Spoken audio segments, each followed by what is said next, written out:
Chapter 1, Section 2, The Rise and Spread of Islam. If you spent a lot of time exploring wild and lonely places, what would you think about? In this section, you will read about a holy man who had an important experience while spending time alone. Questions to think about as we discover the rise and spread of Islam. First question, how did the geography of the Arabian Peninsula affect Arab culture? And 2, how did Muhammad's teachings spread? Key terms that have been defined for you through the Google Classroom: nomad, prophet, hijra. Key people and places: Muhammad, Khadijah, Mecca, and Medina.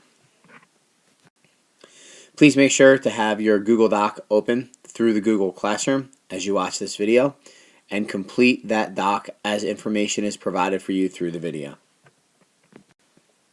The religion of Islam teaches that in about AD 610, a man named Muhammad went into a cave in the desert to pray. Suddenly he heard the voice of an angel cry the message from God: "Proclaim!" To proclaim means to announce or declare something. Stunned, Muhammad asked, "What shall I proclaim?" The answer came quickly. He was to proclaim the one true God. According to Muslim teaching, Muhammad was frightened at first. He was unsure that he was worthy of this mission, but he obeyed, and his acceptance of the command to proclaim God brought great changes to the world. The geography of the Arabian Peninsula. Muhammad lived on the Arabian Peninsula in the city of Mecca, found here. The Arabian Peninsula can be found here on your global map. Here is Africa. Here is Europe. And here is Asia. It lies about 45 miles inland from the Red Sea. Here is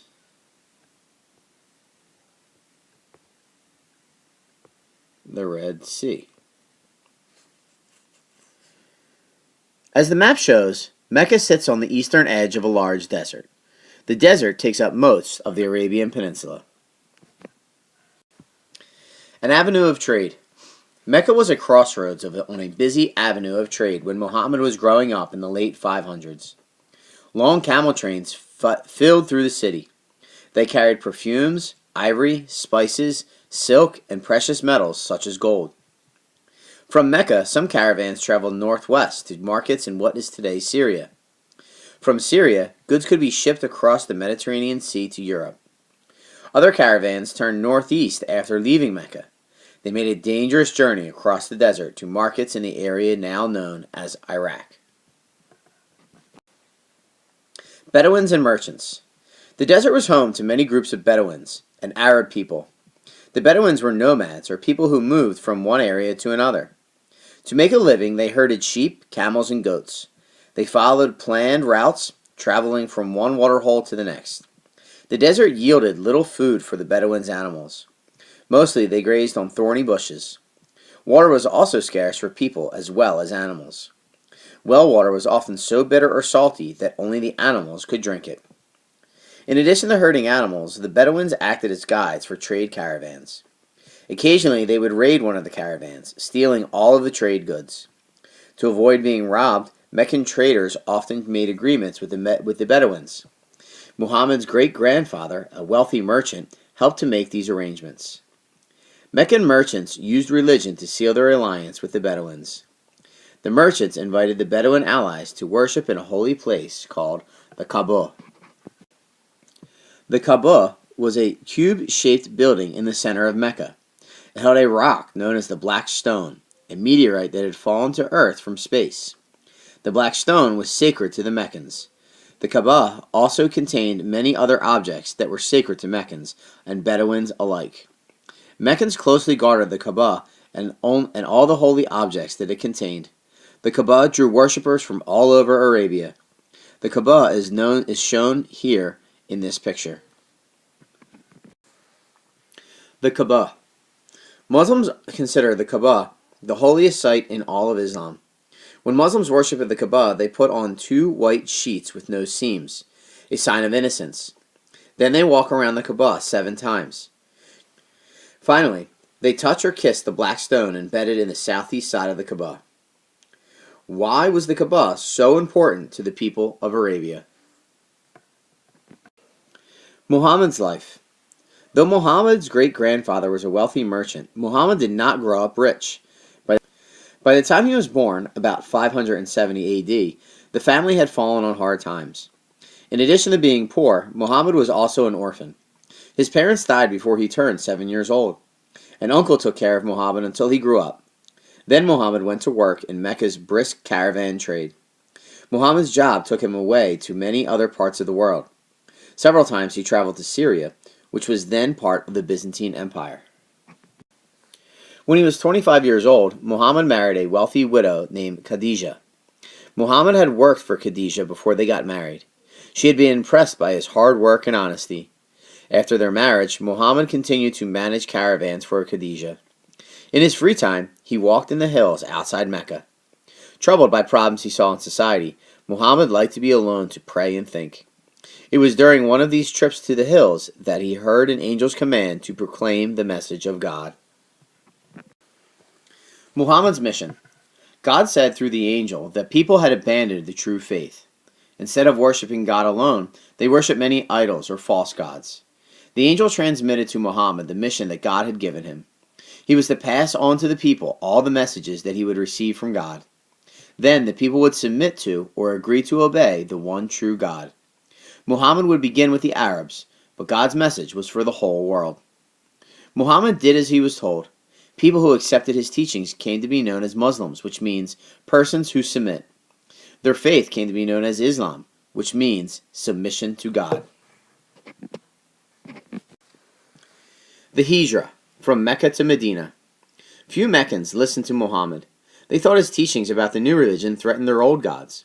Abandoning the old gods, they thought, would end Mecca's importance as a place for worshippers. Muhammad also taught that all people were brothers and sisters in a community established by God. This idea, too, angered the Meccans.